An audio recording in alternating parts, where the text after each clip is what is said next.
Hello friends, 58वां Jnanpith पुरस्कार 2024 की घोषणा हो चुकी है और ये टॉपिक आपके लिए बहुत ही इम्पोर्टेंट होने वाला है। इस वीडियो में मैं आपको 2024 के ज्ञानपीठ पुरस्कार जो अभी हाल फिलहाल मिले हैं उनके बारे में बताने वाला हूँ। इस टॉपिक से एग्जाम में 100% क्वेश्चन आने वाला है। तो दोस्तों, देरी ना करते हुए हम बढ़ते हैं अपने टॉपिक की तरफ। इस टॉपिक में मैं आपको बता दूं कैसे कैसे क्वेश्चन होने वाले हैं। ये देखिए, ये इस टाइप के क्वेश्चन आपको मिलने वाले हैं और आपके एग्जाम के पॉइंट व्यू से बहुत ही मोस्ट इम्पोर्टेंट होने वाले हैं। हर एग्जाम में आपको इसमें से क्वेश्चन 100 के 100% मिलने वाला है। पहले मैं आपको ज्ञानपीठ पुरस्कार के बारे में कुछ इन्फॉर्मेशन देना चाहता हूँ। जैसे कि स्टार्टिंग करते हैं, ज्ञानपीठ पुरस्कार कैसे मिलता है, कौन देता है, कहाँ कहाँ पर इसको दिया जाता है। ठीक है, तो शुरू करते हैं हम अपना टॉपिक। तो इसमें क्या दिया हुआ है, ज्ञानपीठ पुरस्कार के बारे में बताया गया है। ज्ञानपीठ पुरस्कार एक वार्षिक भारतीय साहित्यिक पुरस्कार है जो भारतीय ज्ञानपीठ द्वारा किसी लेखक को साहित्य में उनके असाधारण योगदान के लिए प्रदान किया जाता है। यह भारत का सबसे पुराना और भारतीय साहित्य के लिए दिया जाने वाला सर्वोच्च पुरस्कार है। पात्रता, जो इसकी पात्रता है, भारत का कोई भी नागरिक जो 8वीं अनुसूची में बताई गई 22 भाषाओं में से किसी भी एक भाषा में हो, वह इस प्रकार के योग्यता होता हो। ठीक है, मतलब कि कहने का यह है, जो हमारा आर्टिकल है, आर्टिकल अनुसूची की जो 8वीं अनुसूची है उसमें 22 भाषाओं का वर्णन है। उसमें से किसी भी भाषा में, साहित्य में कुछ भी अच्छा काम करता है तो उसके लिए यह ज्ञानपीठ पुरस्कार दिया जाता है। और मैं आपको बताऊं, अब अंग्रेजी भाषा भी इसमें जोड़ दी गई है।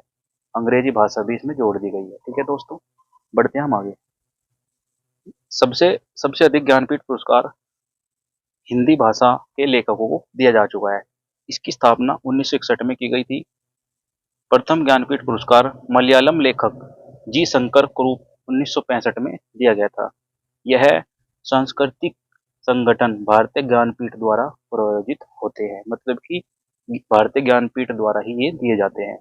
ज्ञानपीठ पुरस्कार मरणोपरांत नहीं दिया जाता है।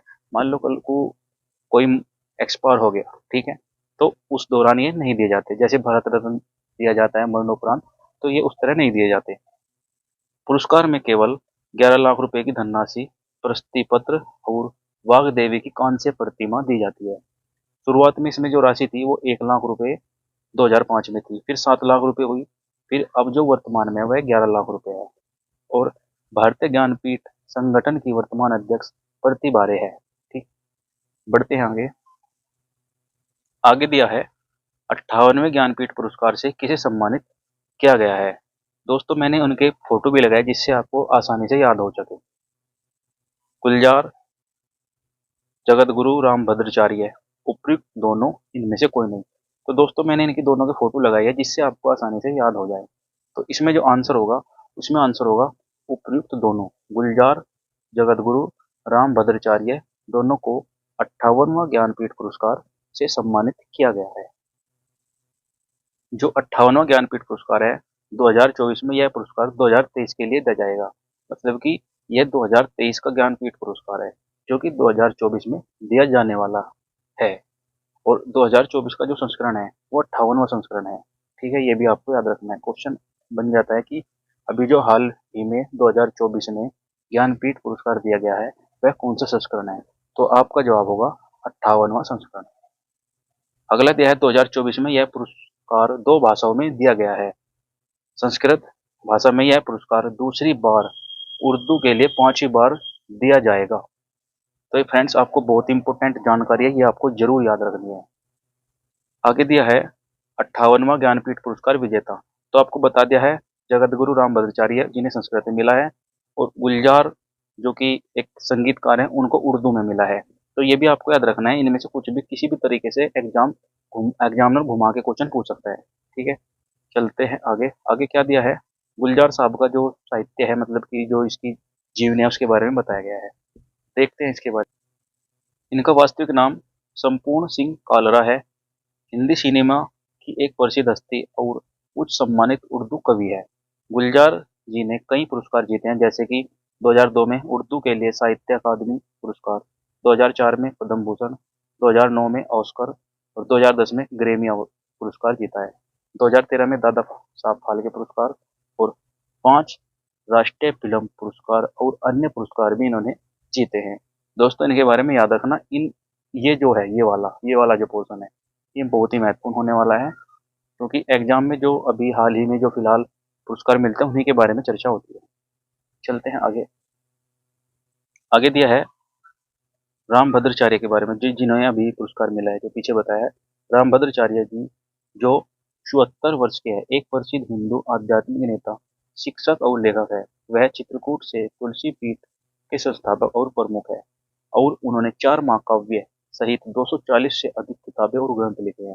खासियत जो है इनकी, ट्रैकोमा के कारण 2 महीने की उम्र में अंधे होने के बावजूद रामभद्राचार्य की एक बहुभाषी है, जो कि 22 भाषा बोल सकते हैं। वह संस्कृत, हिंदी, अवधी और मैथिली कई भारतीय भाषाओं के कवि और लेखक भी है। पद्म विभूषण पुरस्कार 2015 इनको मिल चुका है। अगला दिया हुआ है, अन्य तथ्य इनके बारे में दिया है। 54वां ज्ञानपीठ पुरस्कार 2018 अमिताभ घोष, पहली बार अंग्रेजी भाषा के लिए इनको दिया गया था। 55वां ज्ञानपीठ पुरस्कार 2019 में अक्कीतम नंबूदिरी, मलयालम लेखक है जो ये, और इनको दिया गया। 56वां ज्ञानपीठ पुरस्कार 2021 में नीलमणि फक्कन, असमिया लेखक है जो ये, असम के लेखक है। 57वां ज्ञानपीठ पुरस्कार 2022 में दामोदर मोजो, कोंकणी लेखक। इनके मैंने फोटो भी लगाए हैं, जैसे कि अमिताभ घोष हो गया, और ये हो गया अंकितम नमोदिर हो गया, नीलमणि फक्कन हो गया, दामोदर मोजो हो गया। तो फ्रेंड्स ये आपको याद रखना है, ये भी बहुत ही महत्वपूर्ण इंपॉर्टेंट है। मतलब कि एग्जाम में क्या करता है, हाल ही में ना पूछ के 1 साल पिछले का पूछ लाए, पीछे का पूछ ले, ठीक है, तो पीछे का भी पूछ सकता है, ठीक है, हाल ही का ना पूछे तो पिछले का पूछ ले। आगे दिया है 2024 में यह पुरस्कार 2023 के लिए दिया जाएगा। 2024 में यह संस्करण 58वां है। 2024 में यह पुरस्कार 2 भाषाओं में दिया गया है, संस्कृत और उर्दू में। संस्कृत भाषा में यह पुरस्कार दूसरी बार व उर्दू के लिए 5वीं बार दिया जाएगा। तो फ्रेंड्स मैंने ये इम्पोर्टेंट इसलिए लगाए हैं, सभी पूरी वीडियो में इम्पोर्टेंट पॉइंट मैं आपको बताने वाला हूँ, ये आपको बिल्कुल याद रखने हैं। आगे दिया है ज्ञानपीठ पुरस्कार किस क्षेत्र में कृष्णा के लिए दिया जाता है, तो इसका सही आंसर होगा ऑप्शन नंबर ए, साहित्य के क्षेत्र में यह दिया जाता है। आगे दिया है ज्ञानपीठ पुरस्कार एक वार्षिक भारतीय साहित्यिक पुरस्कार है, जो भारतीय ज्ञानपीठ द्वारा किसी लेखक को साहित्य में उनके असाधारण योगदान के लिए प्रदान किया जाता है।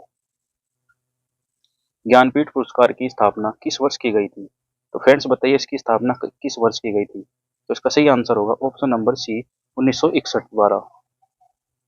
अगला इंपोर्टेंट पॉइंट है, पुरस्कार के पहले प्राप्तकर्ता मलयालम लेखक जो शंकर कुरुप थे, 1950 में इनको दिया गया था। प्रकाशित उनकी कविता संग्रह ओल्ड कजुक्कल द बेम्बू फ्लूट के लिए उन्हें 1965 में यह पुरस्कार मिला था। आशापूर्णा देवी अपने उपन्यास प्रथम प्रतिश्रुति के लिए 1975 में ज्ञानपीठ पुरस्कार दिया गया था। पुरस्कार पाने वाली पहली महिला थी ये आशापूर्णा देवी। आगे दिया है ज्ञानपीठ पुरस्कार की पुरस्कार राशि कितनी होती है, तो इसका सही आंसर होगा ऑप्शन नंबर डी, 11 लाख रुपए इसमें दिए जाते हैं। आगे दिया है भारतीय ज्ञानपीठ पुरस्कार के सम्मानित होने वाले प्रथम साहित्यकार कौन थे, तो इसका सही आंसर होगा ऑप्शन नंबर बी, जी शंकर कुरूप। आगे दिया है पुरस्कार में 1 लाख रुपए की धनराशि, प्रशस्ति पत्र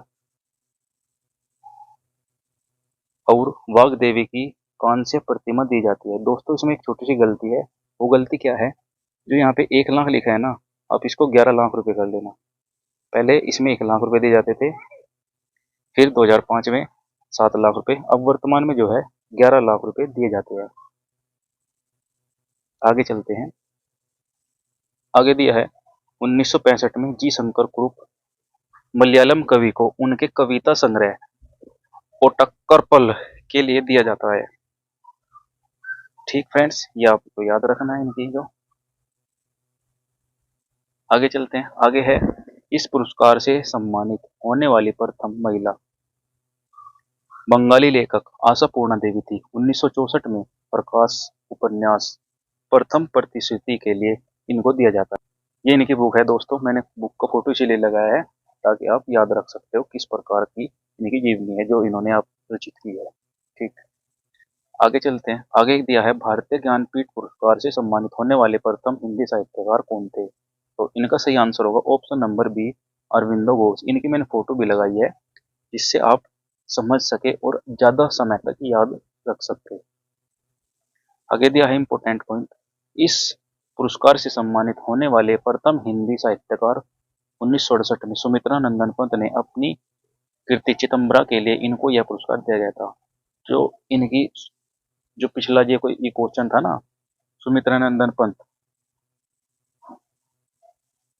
फ्रेंड्स जो पिछला क्वेश्चन था उसका ये आंसर नहीं होगा। आंसर आंसर तो आपको पता ही चल चुका है क्या होगा आंसर। आंसर इसका सुमित्रा नंदन पंत होगा, वो गलती से अरविंद घोष पे लग गया है। ठीक है, जो अगला क्वेश्चन है हमारा, इस पुरस्कार से सम्मानित होने वाले प्रथम हिंदी साहित्यकार 1968 में सुमित्रा नंदन पंत थे। इनकी कीर्ति थी चिदम्बरा, जो कि ये वाली बुक है ना चिदम्बरा, मैंने इसका फोटो लगाया इसी वजह से आप याद रख सकते हो। ठीक है, आगे चलते हैं। आगे दिया है, अगला प्रश्न है हमारा, भारतीय ज्ञानपीठ पुरस्कार से सम्मानित होने वाले प्रथम अंग्रेजी साहित्यकार कौन थे। तो फ्रेंड्स इसमें पूछा है अंग्रेजी साहित्यकार, तो इनका सही आंसर होगा अरविंदो घोष। फ्रेंड्स पहले जो आंसर लगाया था उस पे सुमित्रा नंदन पंत वाले पे, उसमें अरविंदो घोष लगा दिया था, उसके लिए माफ करना, क्योंकि वो मैंने सोचा कि अंग्रेजी साहित्यकार पूछा गया है, तो अंग्रेजी साहित्यकार हमारे हैं अरविंदो घोष। ठीक है फ्रेंड्स, आगे चलते हैं। आगे दिया है, इस पुरस्कार से सम्मानित होने वाले प्रथम अंग्रेजी साहित्यकार 2018 में अमिताभ घोष ने अपनी पुस्तक द शैडो लाइन के लिए इनको ज्ञानपीठ पुरस्कार मिला था, जो कि ये वाली बुक है। इनके लिए इनको अंग्रेजी में ज्ञानपीठ पुरस्कार दिया गया था अरविंदो घोष को, याद रखना है ये बात आपको। आगे चलते हैं। आगे दिया है हमारा, साहित्य में उत्कृष्ट उपलब्धि के लिए दिया जाने वाला प्रतिष्ठित ज्ञानपीठ पुरस्कार कितनी भाषाओं के लिए प्रदान किया जाता है। तो इसका सही आंसर होगा ऑप्शन नंबर बी, क्योंकि फ्रेंड्स 22 भाषा जो हमारी आठवीं अनुसूची में आठवीं अनुसूची में आठवीं अनुसूची में जो 22 भाषा है उसमें तो दिया ही जाता है, प्लस में अंग्रेजी अंग्रेजी में और दिया जाता है, अंग्रेजी और याद रख लेना, हम अरविंदो घोष को दिया गया है। तो कुल मिलाकर 23 भाषा हो चुकी है अब। अगला मोस्ट इम्पोर्टेंट पॉइंट, यह है भारत का सर्वोच्च साहित्यिक पुरस्कार है। यह ज्ञानपीठ ट्रस्ट द्वारा प्रतिवर्ष दिया जाता है। यह एक गैर लाभकारी संगठन भारतीय ज्ञानपीठ द्वारा स्थापित ट्रस्ट है। यह पुरस्कार अंग्रेजी साहित्य भारत की 23 मतलब कि आठवीं अनुसूची में जो 22 भाषा है प्लस में 23वीं जो भाषा है वो अंग्रेजी भाषा है, भाषाओं में से किसी एक लेखक को, मतलब 23 भाषा के अंदर जितनी भी भाषा है उसमें से किसी एक भाषा में साहित्य में उत्कृष्ट योगदान देने के लिए यह पुरस्कार दिया जाता है। ज्ञानपीठ पुरस्कार निम्नलिखित में से कौन देता है। तो इसका सही आंसर होगा ऑप्शन नंबर डी, भारतीय ज्ञानपीठ द्वारा। अगला प्रश्न है, भारतीय ज्ञानपीठ पुरस्कार से सम्मानित होने वाली प्रथम महिला कौन थी। फ्रेंड्स मैंने फोटो भी लगाया इसी वजह से ताकि आप लंबे समय तक याद रख सकते हो। तो इसका सही आंसर होगा ऑप्शन नंबर बी, आशा पूर्णा देवी। नेक्स्ट प्रश्न है हमारा, इस पुरस्कार से सम्मानित होने वाले प्रथम महिला 1976 में बंगाली लेखक आशा पूर्णा देवी। 1964 में प्रकाशित उपन्यास प्रथम प्रतिश्रुति के लिए इनको दिया जाता है, मतलब कि इनकी एक बुक थी कीर्ति थी, इस प्रकार की वह कीर्ति थी, इसके लिए मैंने उसको फोटो लगाया हुआ ताकि आप याद रख सको। फ्रेंड्स आज के हमारे जो थे यही क्वेश्चन थे, और अगर आपको वीडियो अच्छी लगी है, हाँ कि भाई हमारे लिए इम्पोर्टेंट है और एग्जाम के लिए तो बहुत ही मोस्ट इम्पोर्टेंट है, तो वीडियो को लाइक और शेयर जरूर कर देना, और चैनल पर जो नए आए हैं चैनल को लाइक कर देना और सब्सक्राइब कर लेना। मिलते हैं ऐसी वीडियो के साथ,